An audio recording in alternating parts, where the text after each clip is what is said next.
Episode 27, back.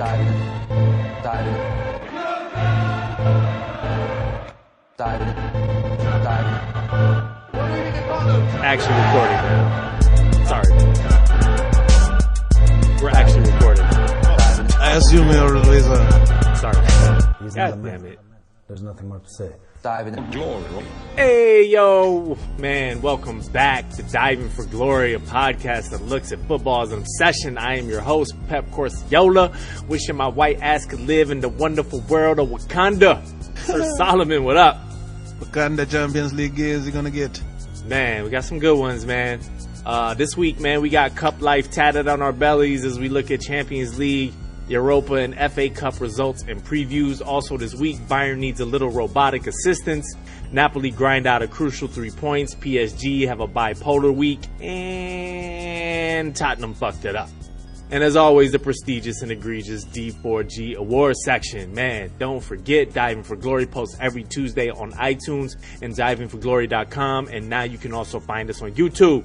Hit subscribe, son. Follow us on Twitter at Diving for Glory and Facebook as well. Follow it, hashtag it, like it, do whatever, man. Suit your boots. Hit us up, man. All right. Just that cup. Jerseys tucked, boots lace. Diving for Glory. Let's go. Let's do it. All right, man. We're going to travel on to Bavaria. Rarely covered Bundesliga game. Wolfsburg hosting Bayern. A little bit of controversy here. A little bit of late drama. Man, 2-1 Bayern away to Wolfsburg. Tell us about it.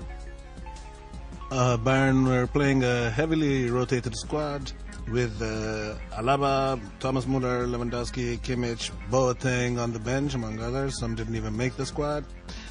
And Wolfsburg, setting up in a 4-1-4-1 that was with Origi as their striker, was set up to stay compact and break on them, which they did early when they scored in the 8th through Didavi.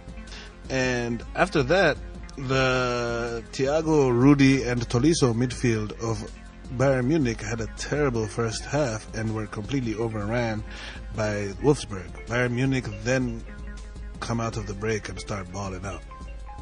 Yep, and that leads to our boy, Ian Robin, getting taking a penalty, which I thought was on a questionable penalty call.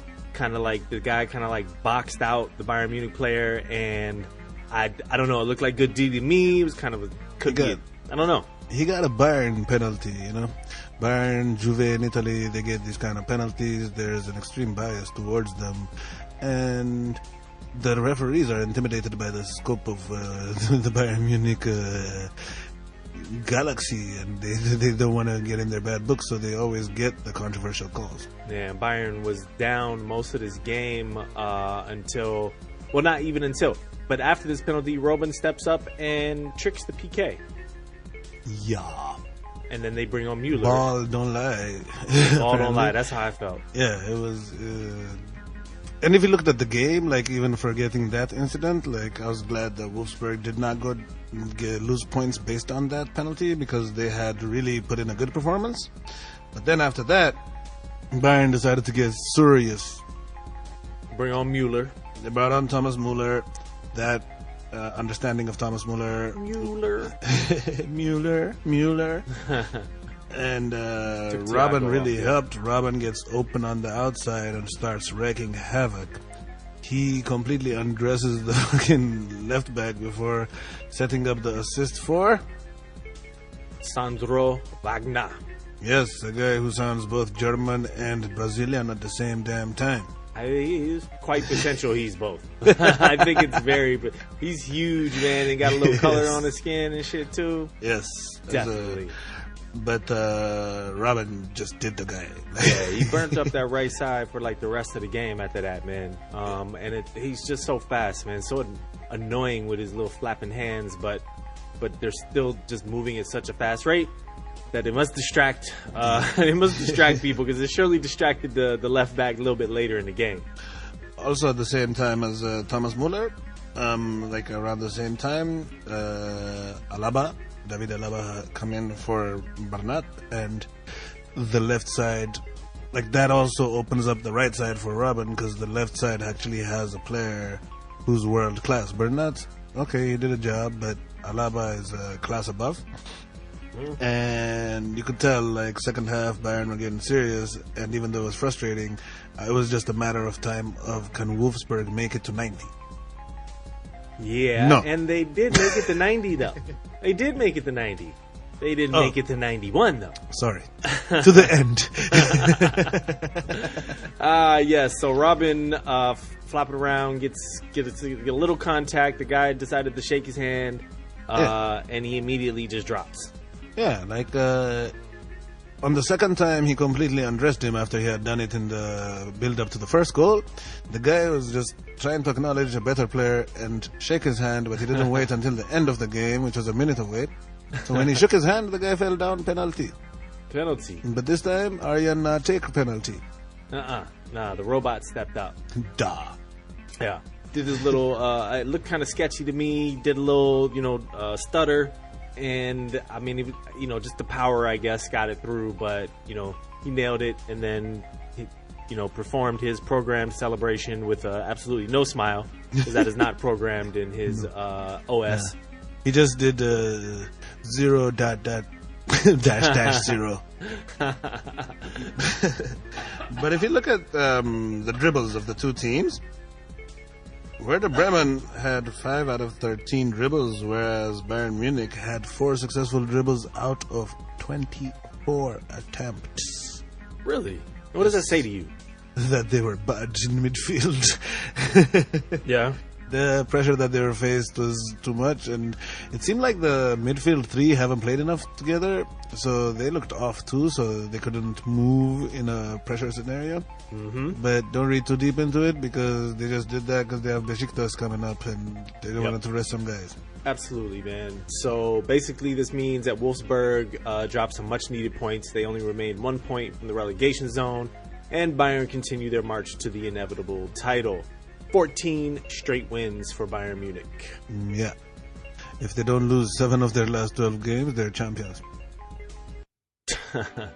Good luck, man of the match.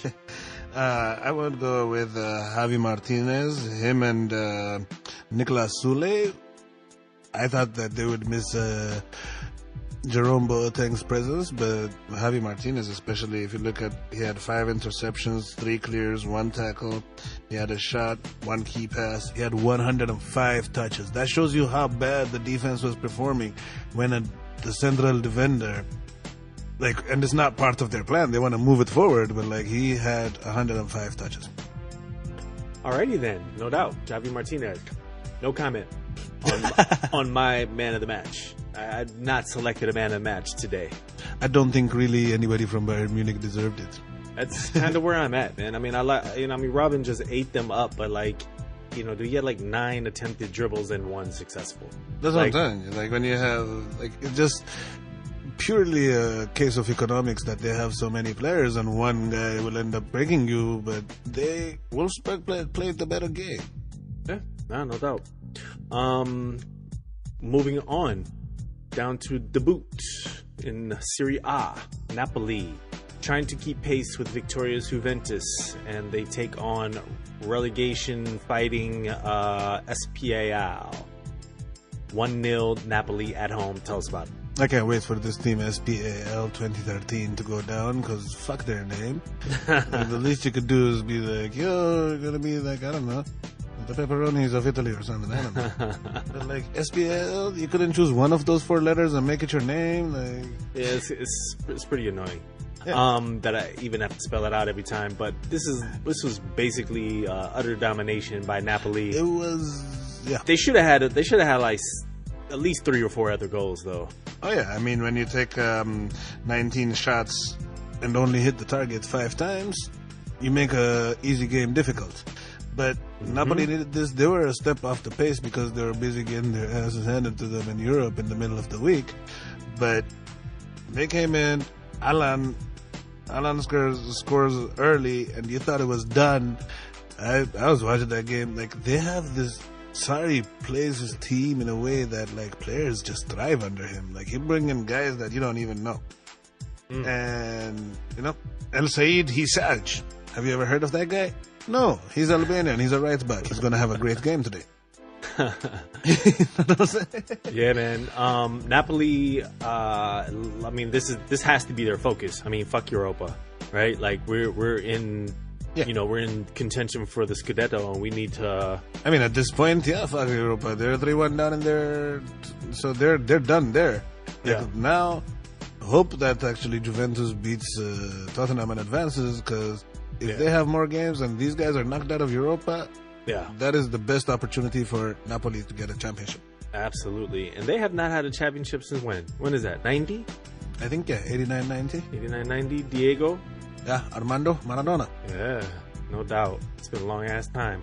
But speaking of Napoli, Raul Albiol and Koulibaly. I don't know, in Europe, I don't think especially Albiol is fast enough. But in Italy, that starting central defense is absolutely fucking dominant.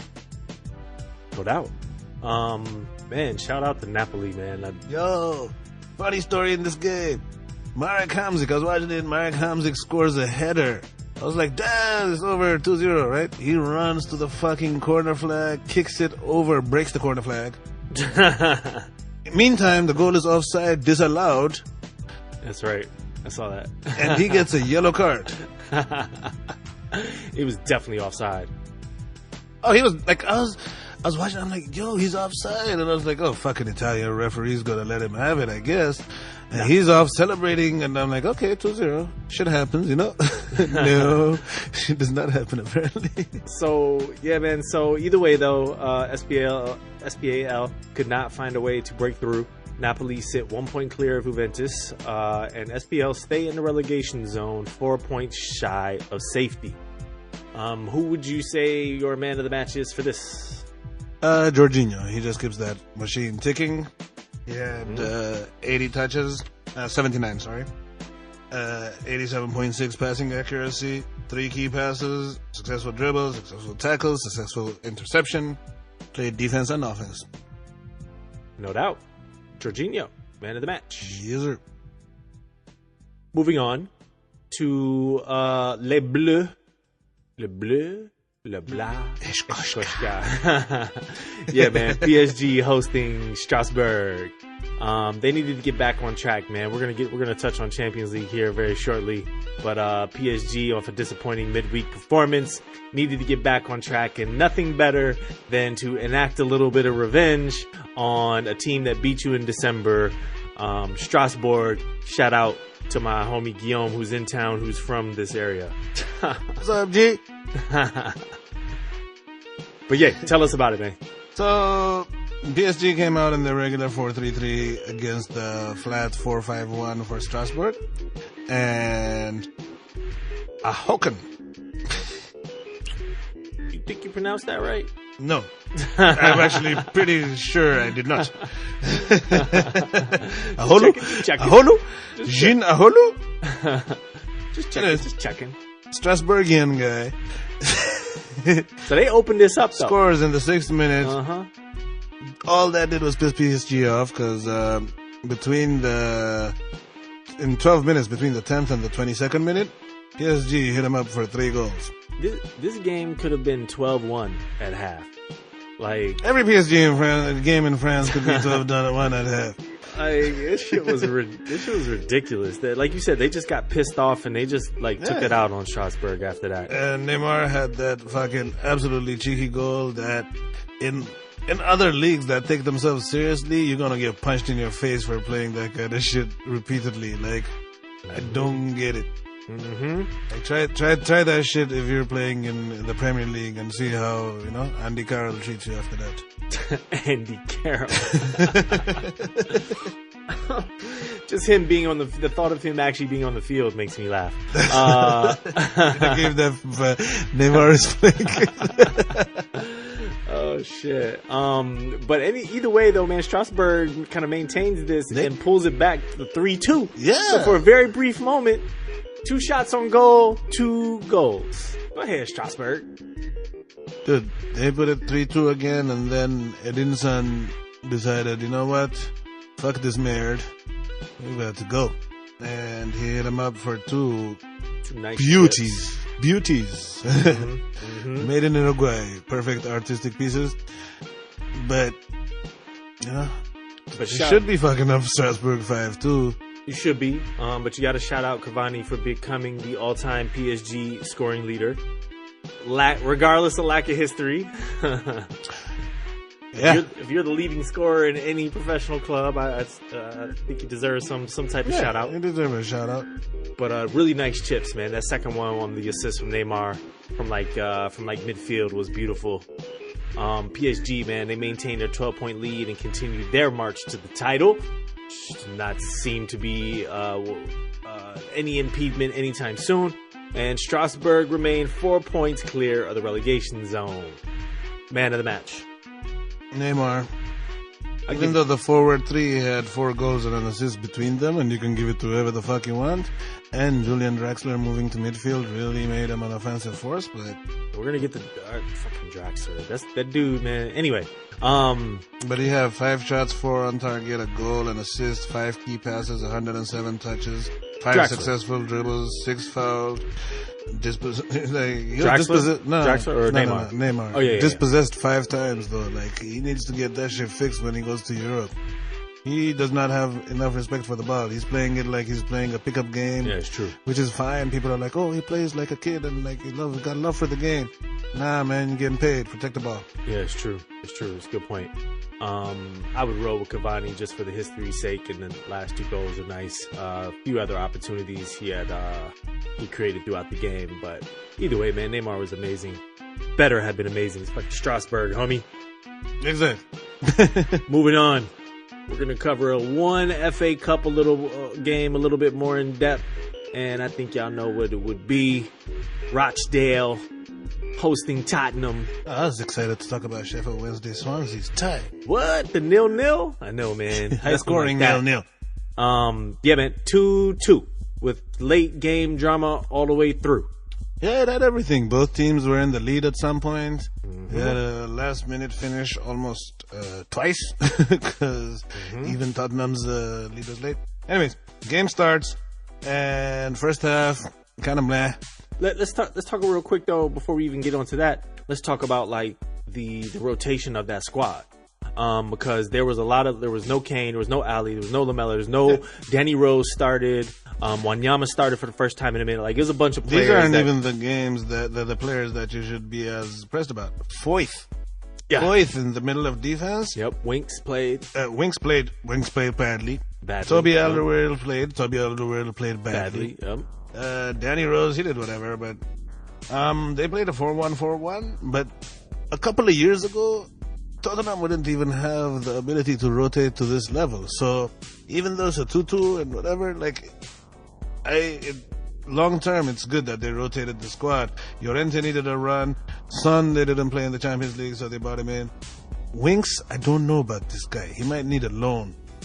I think you might be right, man. He looked nice when he first came on, but I think he needs more football at the age that he's in, and I don't think that he's good enough to get a starting spot in this team, especially now that everybody's getting healthy.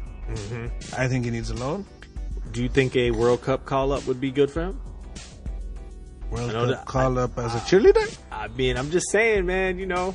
Don't you have to get on your team before you get to the World Cup? But you need to buy a ticket and go to the World Cup and get the experience of watching it. But they'll take the 18-year-olds every now and then just for the fucking sake of it. And it never works out good. They took fucking Theo Walcott when he was 16. Yeah.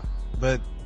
No, I know. That's what I was bringing up. But yeah. I don't think that Harry Winks has done enough to be considered for a World Cup spot just yet. At all. Definitely fair. All right. So anyway, onto the game. 45th minute in the first half. Ian Henderson of Rochdale opens his game up. Yes.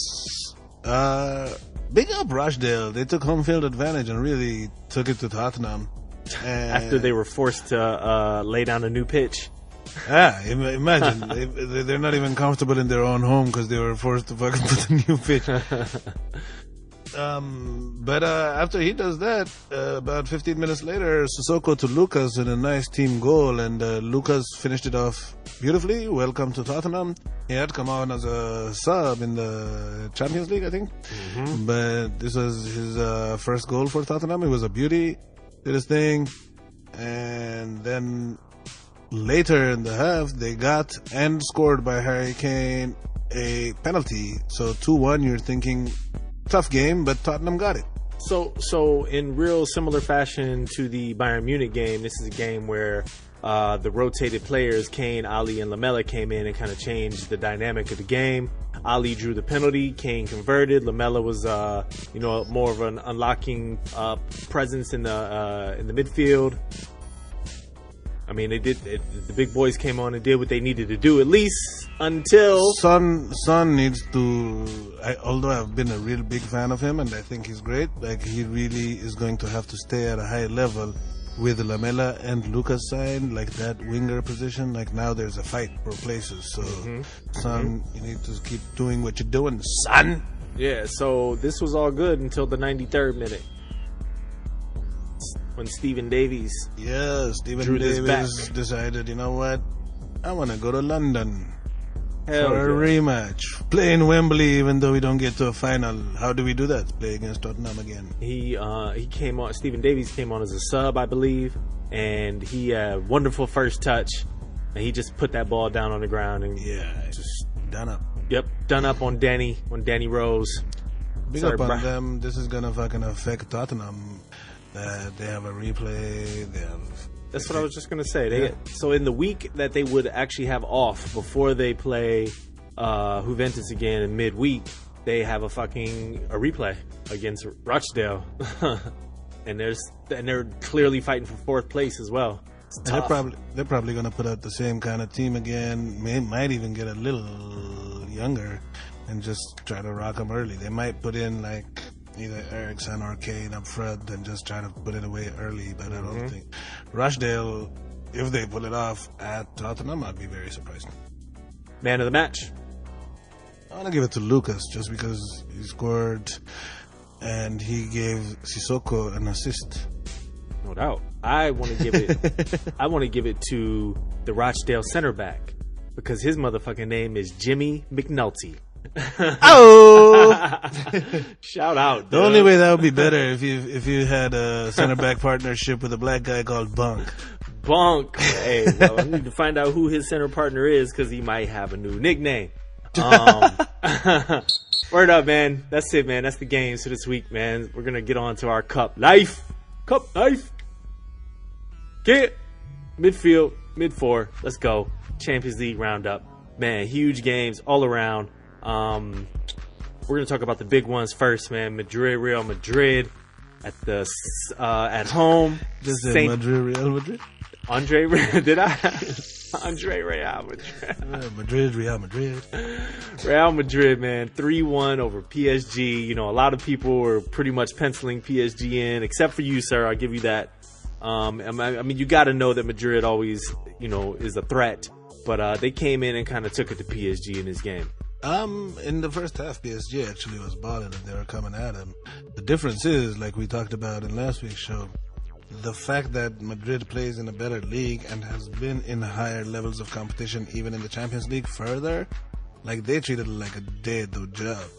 Like even when they were under the cosh, when PSG was attacking them, they, they're good at scrambling and saving the moment. Like even just because you have momentum, it doesn't mean I need to get fucked up by you. You know what I'm saying? Mm-hmm. And they waited, and when they got their chances, they showed you what a pro team that's a champion does.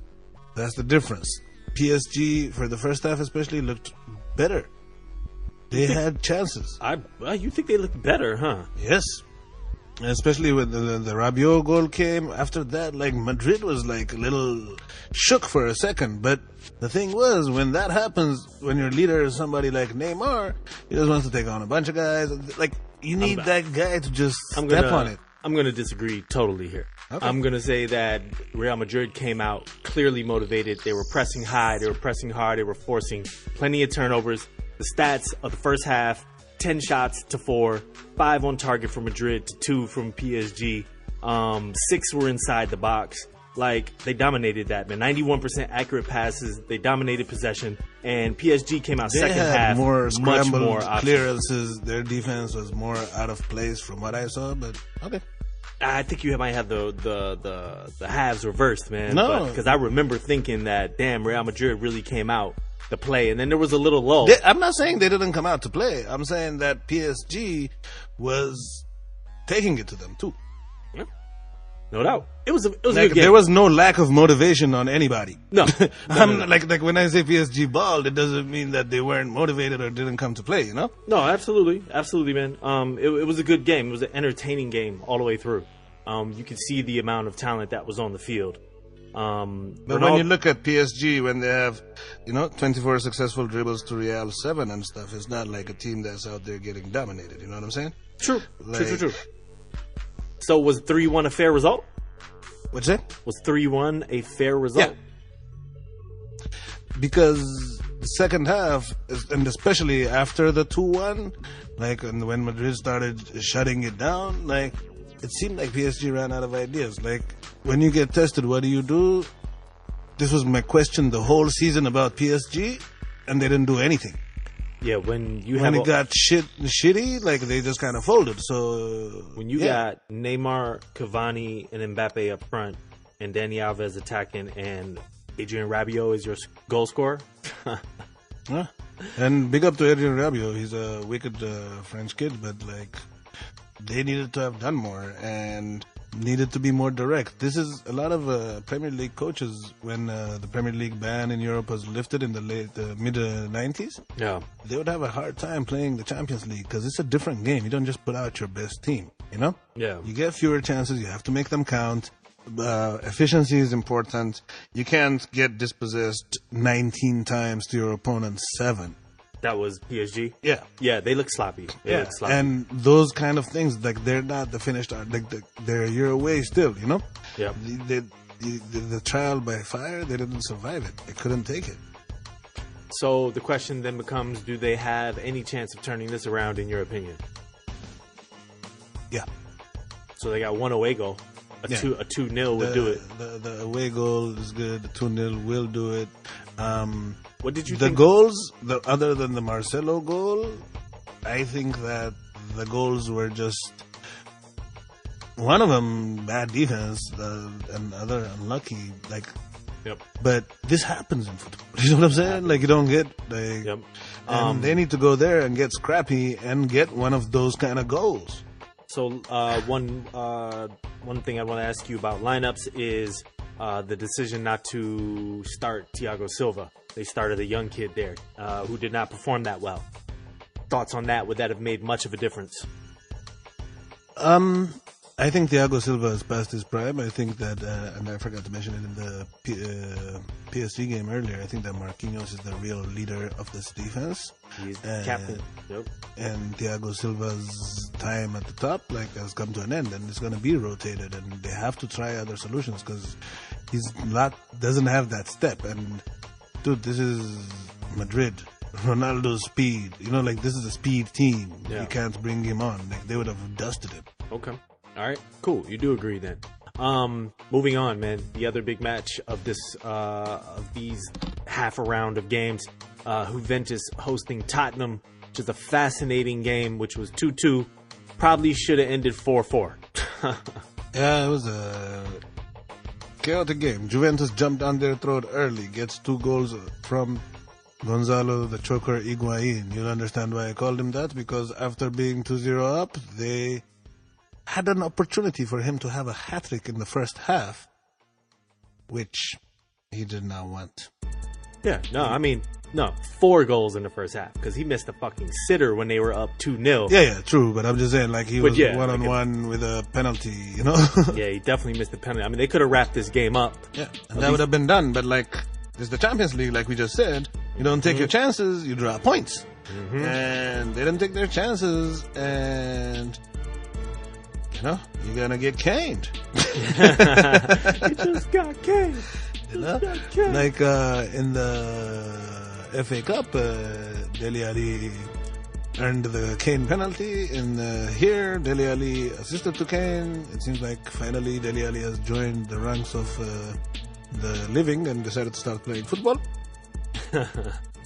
But if you look at Tottenham and how they played Juve, they had 66% possession away. Yeah. And they had 88% passing accuracy. I definitely felt like my overall impression was that Tottenham was the better team and that they played the better game. But I feel like a draw was fair. Yeah, I don't think that they played the better game totally. I think that we always remember what we saw last. Like the first 30 minutes or so, Juventus was outplaying them. Like they were nice. But then the second half, Juventus was like rocked. So like it was a game of like a lot of ups and downs. Like you said, it could have ended a 4-4, 4-2, 2-2, you know? Yeah. But that's a fun game to watch too, though. Definitely a fun League game was to on watch. Point with this one. The speed of Tottenham and the dominance of Dembele in the middle is making life very difficult for Juventus. They need to work out something because they're about to get overrun. Yeah. They're going to come to Wembley. Yeah, Tottenham looks a threat, oddly enough, in this competition, in my opinion. I don't know why I'm feeling that way, but I don't know. They come to play. They come to play for these games. At this point, out of the 16 teams left, I would say about 8 of them are a threat. You know. Yeah, for sure. Who are you liking in the return match, man? At this point, like that'll change in 2 weeks, but if you had to tip one over the other, I'll go Juve. Yeah, away, huh? Yeah, why not? I think Tottenham will only because I know that for the next 2 weeks, everybody in England and over like the Guardian and everything, they're gonna be like, "Yeah, Tottenham is finally gonna show England dominance and this and the." Italian teams, being veterans, can play as underdogs well. Absolutely. You know what I'm saying? Like, don't think that just because they drop these points, it's going to be in the back of their minds. Like, they're going to come and do a job, and that might be a little much for Tottenham. They might be surprised by how up for it Juventus are. I'd like to point out, though, that Tottenham came through pretty amazing from a tough stretch of games. Yeah. They beat Arsenal. They're getting healthy. Beat Arsenal, drew Liverpool, beat Man United, drew Juventus away. The Rochdale's a tough one, but like after that run of results, man, it's hard to it's actually hard to criticize. And it's important for a team like Tottenham to still stay in the FA Cup. Like people are like, oh, congestion. Like if they got knocked out, it might even be better. But like they have never won anything, so that was I actually had that question written down, and I forgot to ask it at that point when we were talking about that game. Because considering the rotations, do you not feel as I mean, I get what you're saying about that as far as the trophy, but if it comes down to top 4 / quarterfinals in the Champions League, I'd say you have to prioritize either of those over the FA Cup. And I think that's what is obvious that Poch did by his rotation in the lineup. I mean, at this early stage, yes. But later on, like, all these decisions end up being theoretical because a lot of things work out anyways, you know what I'm saying? But the Champions League, he's going to, put a strong squad every time. And also in the league, but like if you get to the round of 8 or closer to the semifinals, then you're gonna kind of have to go for it because their fans need a cup at some point. Like, yeah. It's been too long, you know, too long. All right. Outside of these 2 awesome matches, we had 2 drubbings. Manchester City ran rampant on Basel 4-0, and Liverpool just obliterated Porto 5-0. Both away. We could just consider both of those ties done. Yeah. I mean, Liverpool, you always want to kind of put a question mark. No, there's no question mark here. No, Porto, because they're going to score more. You don't think they could give up 5? I don't think Porto puts out a team. You don't think so, huh? Like I think if they're starting to look forward to their next league game or something, so they're not going to be as pressed. They're just going to come and try to get a 0-0, and Liverpool might be fine with that, and but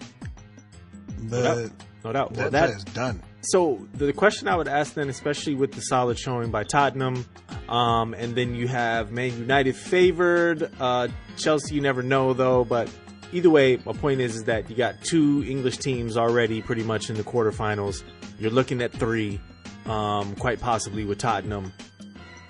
Is this signal a actual shift for England? Are they going to there's been that whole debate about the toughness of the English league and the schedule and all that. Is this shifting the debate in your opinion? I don't know where it would shift it to.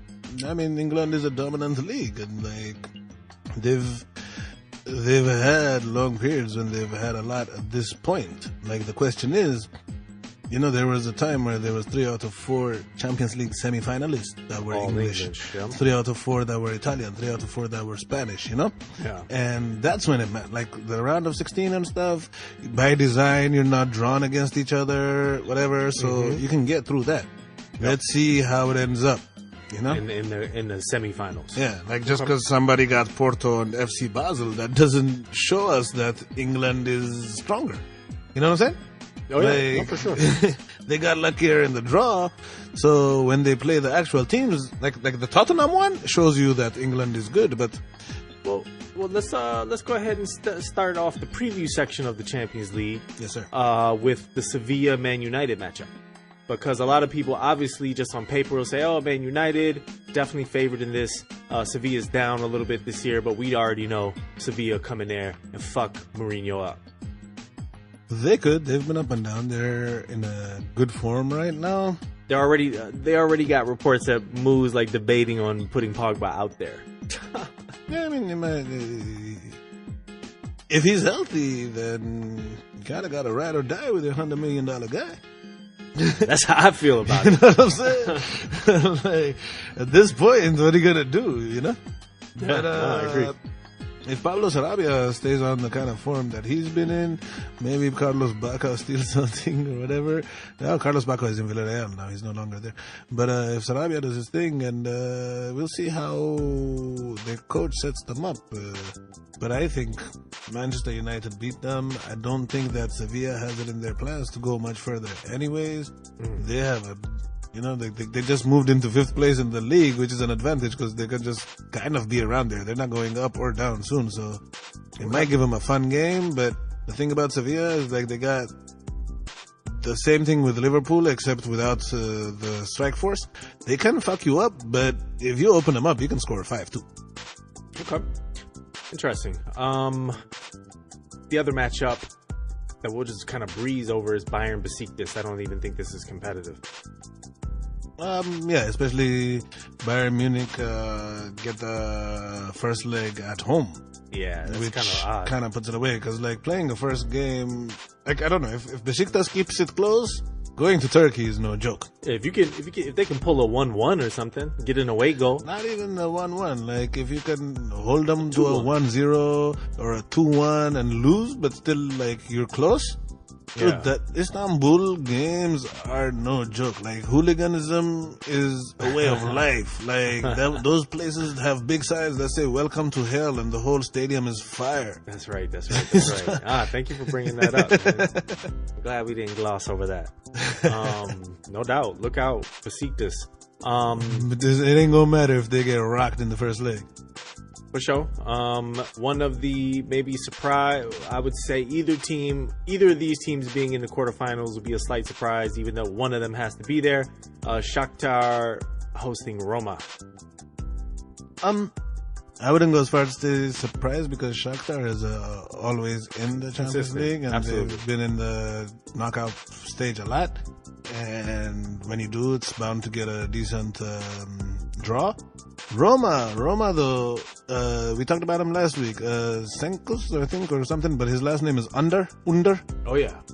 He scored again this weekend. Wicked blast. The kid is nice. Aurelio de Laurentiis is doing a great job. We'll see how it goes. No doubt. So for the tastiest treat of this second round of matches for the final 16 knockout round of Champions League is Chelsea hosting Barcelona. Now this is not necessarily the matchup of yesteryear, but it still holds a lot of intrigue.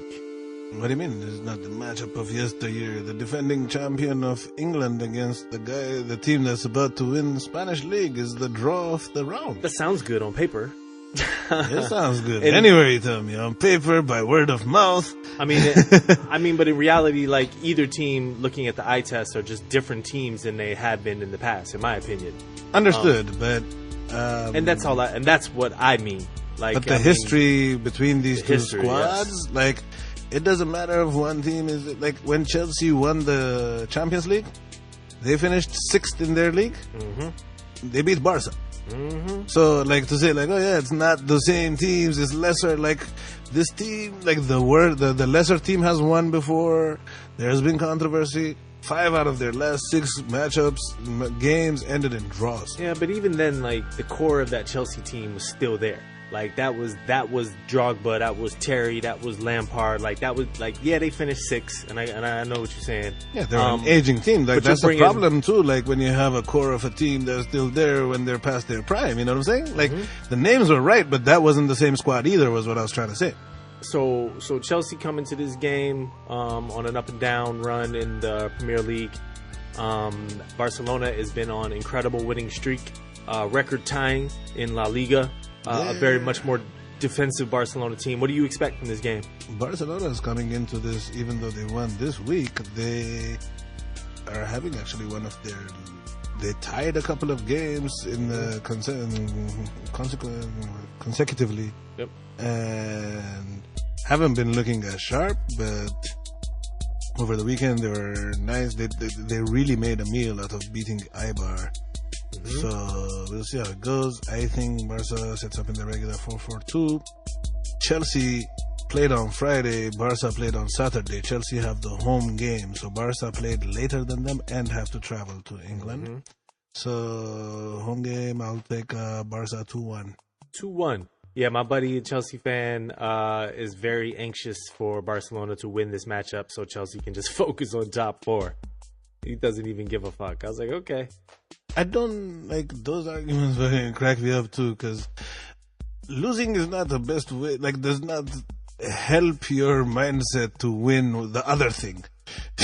You know what I'm saying?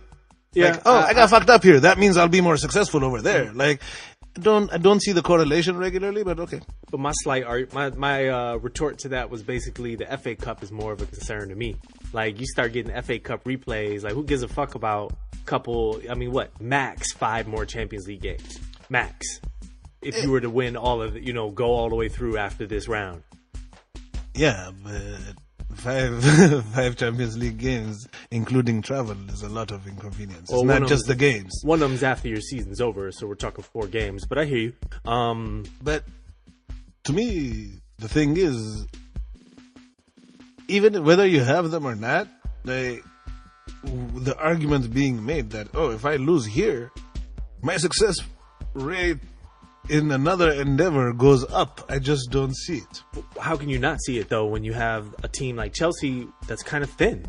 I mean, they can't... But they're playing badly, too. What I'm saying is, like, losing to Barca will not make them better.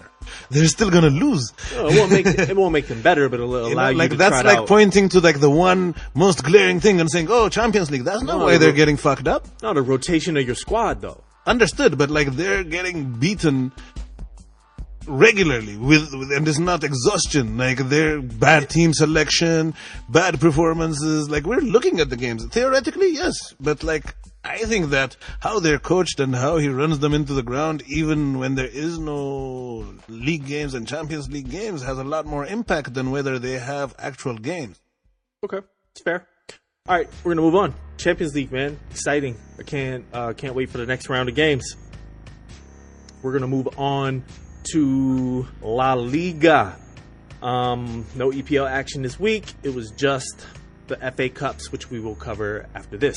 But La Liga roundup started off Friday with Girona Mini City getting it on against the Legends of Leganes.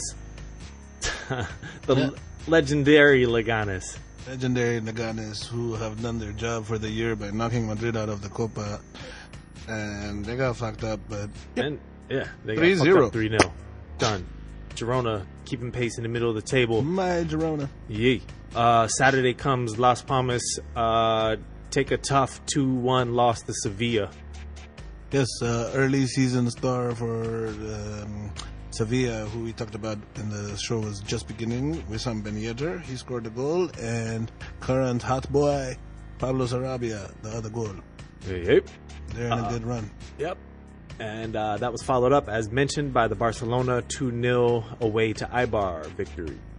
Yes, the assist from Messi to Luis Suarez on the goal was beautiful, and Jordi Alba puts it away late. Is this a thing, man, the Deportivo Derby? Because these are the two Deportivo teams, correct? Yeah. Alaves and not really. Alaves is rarely in the Primera. Depor goes up and down. If it is a derby, that's just like in their backyard. Alaves pulled that out 1-0. Yep. Two games coached, 2 games lost for Clarence Seedorf. No doubt. More controversy for Valencia in a 2-1 away victory to relegation-bound Malaga. 80-minute goal by Coquelin and an 84th minute red card by Miguel on Malaga leads to an 85th minute penalty by Parejo. For the second week in a row, Valencia gets the assist from the refs. And Nigerian Brownie Day, who we might see in the World Cup, big up Niger boy, and scored for Malaga. Valencia is getting a lot of calls go their way, and they are managing that 1 point above Real Madrid. They're still holding on with a game extra played. Oh man! All right. So Sunday opens up with Real Sociedad smashing Levante 3-0. Sociedad at home is doing big things, and I don't know. They don't seem like a team that's up for a lot of fight. But if you let them score and play comfortable at home, then they'll give you a good fuck up. Mm-hmm. Atleti keep pace, man, with Barcelona. Best they can, 2-0 over Athletic Bilbao. Diego Costa with the 80-minute goal. Yes, and Kevin Muero, who had the goal and assisted on the Diego Costa goal. Nice. He had a good game. Griezmann and Saul Niguez worked together on the Gamero goal. Gamero's been playing nice lately. Yeah. And I don't know, maybe some players just need a little pressure from other strikers, Espanyol hosting Villarreal, 1-1 draw, an 85th minute goal there saves that. For Rodri scored early, but Granero, sorry, not Gamero. Esteban Granero, who has actually before played in Real Madrid. The highs of Real Madrid and the low of QPR has been on his resume. That's crazy. There's not many players that could probably say that. He scored an absolute peach of a free kick that reminded you why he went to Real Madrid, and did nothing else, which reminded you why he was at QPR. No doubt. And so outside of today's game, Getafe Celta Vigo, the weekend ended with Real Betis hosting Real Madrid in an 8-goal, I don't know what the hell to call this, but Real Madrid spent a fair amount of this game down. Yeah. They started off the game ahead, but with Asensio, who I think is in the middle of taking Benzema's job in some way or another. Mm-hmm. But Asensio scores, they go ahead immediately. Betis come back, play nice, hit him up twice against the run of play, but whatever. And they're 2-1 up. Until about 60th minute almost, with another Asensio goal. Yes. No. Mm-hmm. First Ramos goal. Ramos header. Oh yeah, that's right. In Asensio, they went up. Yes. Ramos ties it. Asensio takes the lead, and then of course Ronnie and Benz come to do cleanup duty. The ice cream man, always with the extra scoop on top. He's like, "You want sprinkles?" Ronnie got sprinkles. Word up, man is coming. Word up, man. Real Madrid. Like I said, Getafe hosting Celta Vigo today. That leaves the top 4 in La Liga looking like Barcelona 7 points up on Real Atletico Madrid. I just like to say that Barcelona being undefeated and Atletico just basically keeping it a match, man, or keeping it a game is pretty exciting. Valencia 46 points and Real Madrid 45. Real Madrid with the game in hand. Check this. You know that they brought Paulinho close to the transfer deadline in the summer? Yep. But he wasn't there for the Supercopa. Yep. So my man Paulinho, 23 games, no losses. He's like that Jesus guy in Manchester. has not Oh, lost. nah, man. He's like that Jesus guy in the Bible. He's been a savior so far, man. Relegation, Malaga, Deportivo, and Las Palmas. It's looking like Levante is the only other team involved in that, as Espanyol stand 9 points clear of relegation in 16th place. Yes, you know what's funny in Spain? If your team survives relegation, they say they get to 15th place and they're not going to go to Europe, but they're not going to get relegated. You know how towards the end of the season they might not play well? Yeah. Say Real Madrid is trying to beat Barcelona to the championship and it's close, right? And Barca has a game against, say, Levante, who just realized that they're safe. Yeah. Real Madrid will send Levante suitcases of cash to make the game. Wow. To make them play the game. Yes. Wow. Damn. I love Spain. They're insane. It's like completely corrupt. That's so crazy. That's so crazy. All right, man. I'm going to hold you down to Holla Cup life. FA Cup roundup, man. This got cranking on. We're down to the final 16 here. Yeah. Next will be the quarters. So Friday gets cracking with Leicester giving it to Sheffield. It's a Vardy party. Yeah, and Mahrez got 4-4, so your kids don't grow. That boy was taking on everybody. Yeah, he was unplayable, dude. 4 key passes, 9 successful dribbles off 84 touches. Mahrez. Damn. No doubt. You're trying to get that City contract. He needs to play Sheffield United all the goddamn time. Trying to get that City contract. Chelsea, man, a much needed, just like drubbing of a lesser team. 4-0 over Hull. William Brace. Yep. Giroud. And another goal. Giroud had a nice goal. Giroud the damager. You're playing yourself. Yeah. Saturday. The talk of the game to me was the Cesc Fabregas to Pedro assist when Pedro scored. It was beautiful over the defense lob that Pedro controlled wonderfully and just killed him. Yeah, one of the Willian goals was dope as hell too. Like he worked them nice. Saturday opens up with the other Sheffield squad. As I always say, having a thrilling 0-0 draw with the Swans. I don't know how you passed up on an opportunity to say Sheffield Wednesday. And you replaced it with the other Sheffield squad. The other Sheffield. What the fuck do you know out here that's called Wednesday? Sheffield Hump Day. I don't know why, man. Those Brits do some weird shit sometimes, man. But they kind of humped Swansea a little bit because now Swansea has to play another game. Yep. Yep. Let's see how that goes. West Bromwich hosting Southampton, man. After and taking a 2-1 loss. They're done. Let's put it this way: West Bromwich got scored on by a guy called Tadic. Yeah, no doubt. Done. Southampton moves on.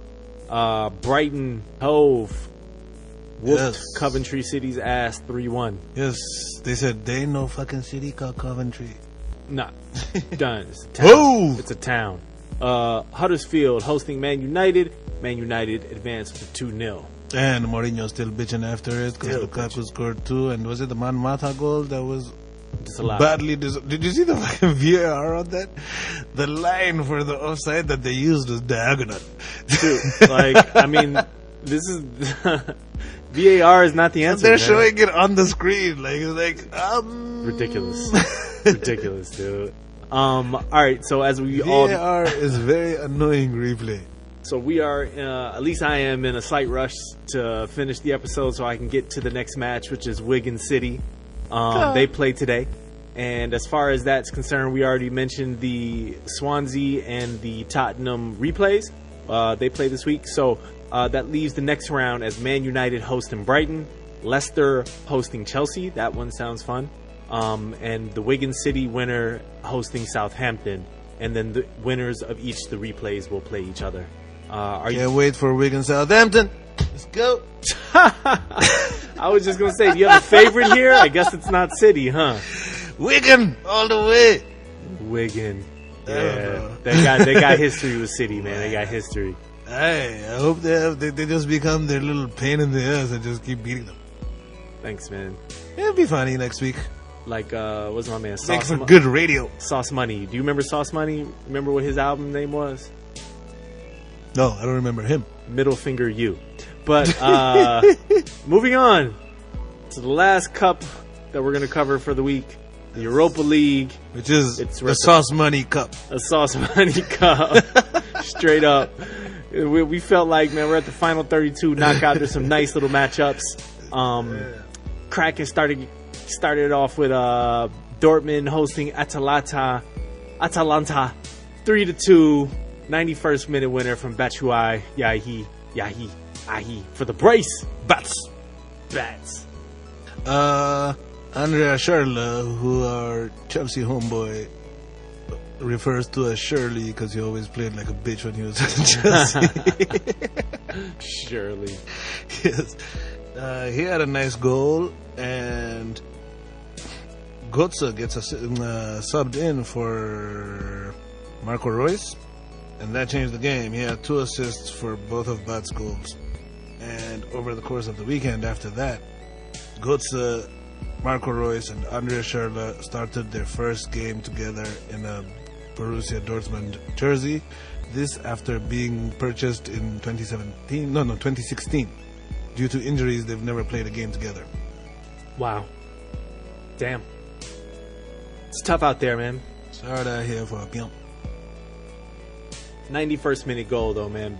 Shout out to Bats, man. Big shout out to Bats. Like, Dortmund went from being a joke of a team to kind of getting their shit together to flying when he came. So, I have to mention the Nice game, a 2-3 loss to Lokomotiv. Of course, you have to mention that. Good Balotelli with the brace. They wasted a Balotelli brace again. Come on, son. This dude is crushing it this year. Like, he's having his career season.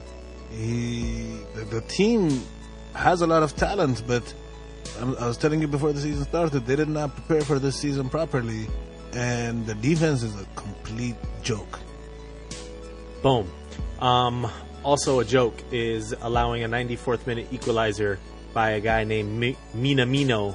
Minamino. Sociedad, man, hosting what looked like Red Bull Leipzig, but it's not. It's Salzburg. Swear to God, it looks exactly the same. Same owners. Anyway, same sponsorship at least. No, same owners. It is. Okay, cool. Yep. 2-2 draw, Sociedad. I found that interesting. 94th minute equalizer sucks. Yeah, it does suck. Didn't affect Sociedad much. They went and won 3-0 in the league. One of the better matchups of this round would be Napoli hosting RB Leipzig. And you would think. You would think until RB just put it to him. Dude, Timo Werner double with a Jeffrey Bruma the in between. But if you look at it, RB had 21 shots to Napoli's 9. And we talked about RB's number of shots last week too. You better be prepared for a team that's coming with their guns ablaze, because if you think they're just going to take a couple of shots and you're going to hold them down, then you're in for a different afternoon than you planned. And in your opinion, seeing what we said earlier, Napoli really no interest in even trying to turn this around, yes? They didn't look like they had any interest in trying this to begin with. By the way, Italian teams are legendary for not giving, back in the day, the UEFA Cup and now the Europa Cup any respect. Like, I don't think Napoli... This was a home game, man. Yep. Like, that's what I said. It's a home game, yeah. Tough out there, man. Another interesting matchup was Lyon hosting Villarreal. Lyon put it on them 3-1. Yes. Who scored the first goal? Nabil Fekir. No. Damn Ndombele. The second one. I like the guy's name. Ndombele. He's from Wakanda. Shut up. Nabil Fekir did score in this game. He scored the second goal. Yep. And then substitute super sub for this season, Memphis Depay. Yeah, he's been nice. He scored the third, and Villarreal get hit up in this game. Tie a relegation threatened team in the weekend. It looks like that small squad has come to the end of their line. We shall see, man. They did steal an away goal. That always helps. It does. A 2-0. If you look at their overall performances over the past 5-6 games, locally and in Europe, they've been kind of struggling. They've been down, that's for sure. This round of Europa was also filled with a bunch of romps.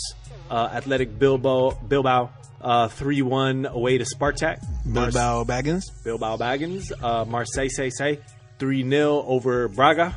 my man Thauvin and Germain scored, but like this Thauvin guy is on a roll. Thauvin. Anyway. Thauvin? We should have asked Dion. Yeah. Atleti crushed FC Copenhagen 4-1 away. That's over. Arsenal 3-0 over. You pronounce it. Ludogorets. No. Arsenal, not Milan. Oh, okay. Arsenal, Oostersund? Oostersund. Anyways, they're done. 3-0. Yes. Smash. Away goals. And AC Milan away to Ludogorets 3. Ludicrous. That's ludicrous. 3-0. That's ludicrous. 3-0. Smash them. AC Milan been on a nice run of play. Yes, after which we found out that their owner is actually considered bankrupt in China. So AC Milan might have fucking shit happening to them soon. At least he's considered to exist now. Like this is an improvement. Bankrupt is better than non-existence. This is a fucking improvement. You can recover from bankruptcy. You cannot recover from not existing. Straight up, man. Final notes as far as the scores. Astana losing to Sporting CP 3-1. And the number one Astana. AEK Athens drawing Dynamo Kiev 1-1. Celtic beating Zenit 1-0. Steaua Bucharest with the 1-0 over Lazio. Again, to your point, Serie A just performing terrible in this round of Europa. And Belgrade. Plizin, the Plizza. What up? To the Plizza. 1-1. Plizza. That's my motherfucking name. Man, so the quick question, man. Just one note that all these matches happen next week, Thursday. That's part of the tough thing about Europa. There's no 2 weeks in between like there is with the Champions League games. They play this coming week. And I wanted to ask you, how seriously should Arsenal take this competition? Short term, in terms of second leg, just put out a shit team and just get it done. But I think Arsenal should really try to go for it, even though I don't think that they can win it. I think that, for example, Borussia Dortmund, if they were to meet Arsenal, would fucking rock them. Yeah, I think they don't have a choice but to take this. I think RB Leipzig would fucking rock them. Lyon would rock them. Yeah, I think they have no choice but to take this seriously. I mean, they're done for top four. They're out of FA Cup. They got the Carabao Cup final, so that's a whatever. And I mean, outside of that, man, you might as well play. I think that like a team of Arsenal, Chelsea, like City, like these big teams have to take every competition they're in to the they're gonna have to try. Like this whole bullshit, especially when when the championship is already taken by City, and Arsenal might finish like 6th or 5th, something like that. Yeah. You got to take every competition you're in to the maximum seriousness at this point. I understand earlier, but like you have 8 teams left, and you're gonna be no, for sure. Nah, I'm good. That's a good point. You still got to make decisions in the way of rotations, but this is an obvious one for Arsenal at this point. I mean, if you can sneak in a Champions League, that would be the ultimate way to make Arsenal fans just lose their fucking shit. Fucking mind. You're still in purgatory, motherfuckers. Great point, man. All right, man, we're gonna move on from Dante's Inferno and move to our own purgatory, which is the D4G Awards. Second forward section, let's go.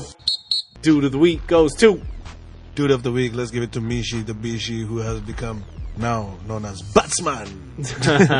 He is no longer the Bishi. He is the talisman for Borussia Dortmund, and they have looked awesome with him. And going forward, he will have Andre Schürrle, Marco Reus, and Mario Götze as 3 playmakers behind him. Look for this guy to go shine. Can we call them the Fluffers? They'll be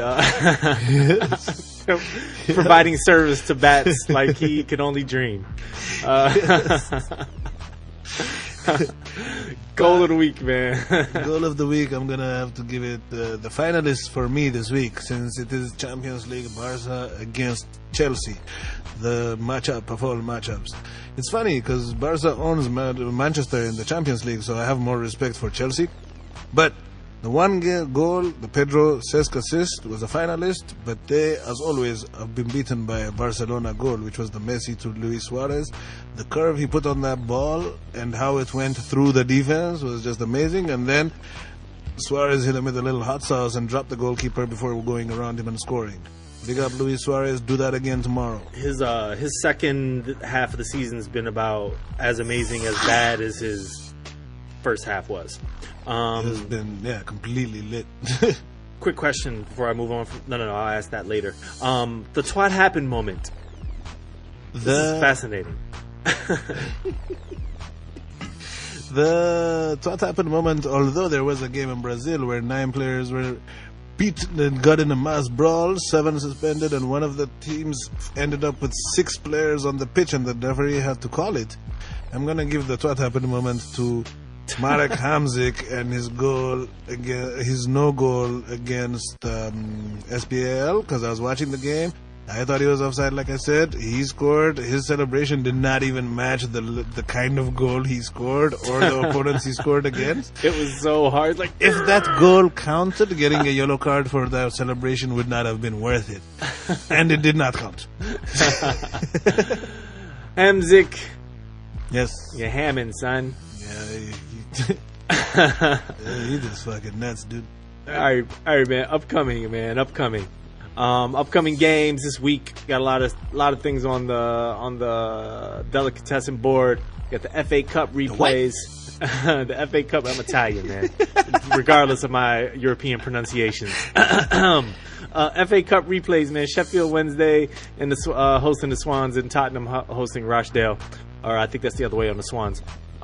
Champions League matches, as mentioned before: Bayern, Besiktas, Sevilla, Man U, Shakhtar, Roma, Chelsea, Barcelona. The question I wanted to ask you though was, Messi has never scored against Barcelona. Does he score in this game or this tie? This tie. I don't know for sure if he scores in the first leg in London, but he's getting a goal against Chelsea. I think over the 2 games he's gonna get a fucking goal. He finally beat Buffon. That is the only thing that people like. I'm sure he's heard it so much that. Oh, you've heard it so much. Especially if they do, if they have a lead, then I think they're just gonna try to keep feeding him until he fucking scores something. So I think he's definitely gonna score. Yeah, he's gonna score, man. I think so too. All the Europa League second leg games are this week, as I mentioned, on Thursday. La Liga, Barcelona hosting Girona. Real Madrid hosting Alaves, and Sevilla hosting Atleti. That's a game. Sevilla, Atleti, the Flair team against the fucking rough boys. Yeah, I want to watch that. Yeah, away for Atleti too. That should be nice. Yeah, Sevilla couldn't handle coming to the Wanda Metropolitana. This is the weirdest name stadium ever. Wanda. Hi, Wanda. All right, EPL got 2 really big matches this weekend, man. United hosting Chelsea and Arsenal hosting City. United might have a chance to steal points because Chelsea will be like, we might have to rotate, because we just played a Champions League game against the actual team in the midweek. So fuck this Lukaku. Arsenal will come off their midweek game to face City, and then they play them again on Thursday for the Carabao Cup.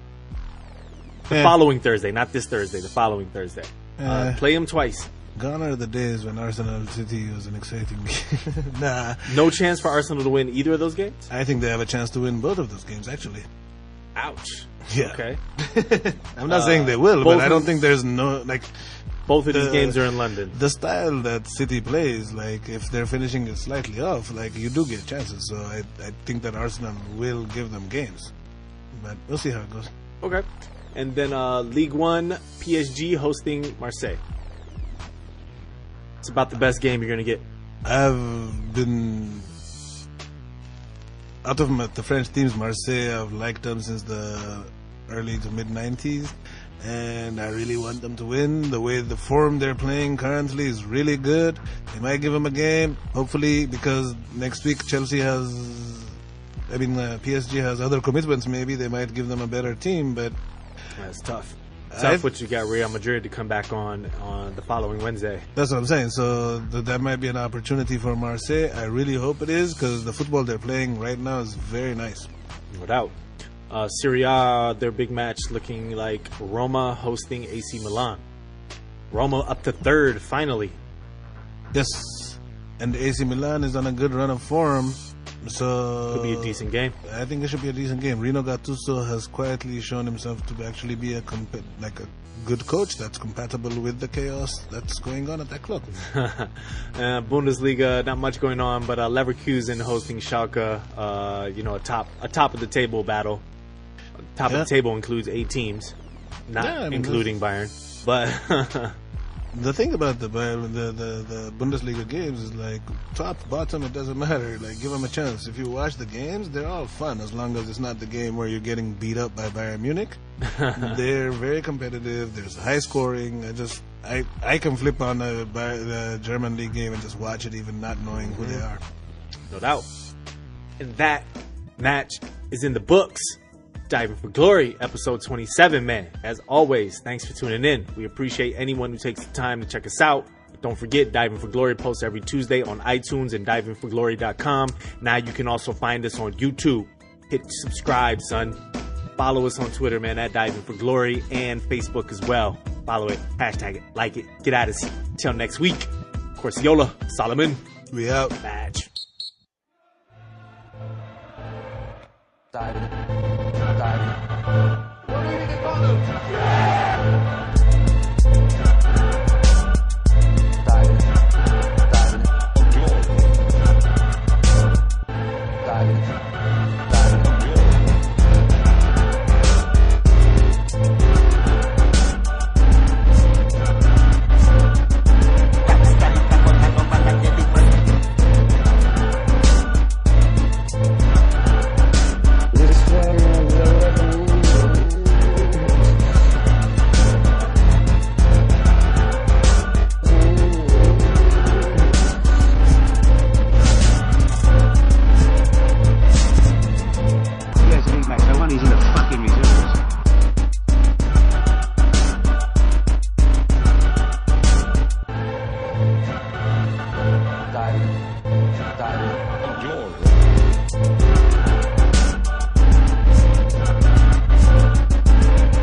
There's nothing more to say.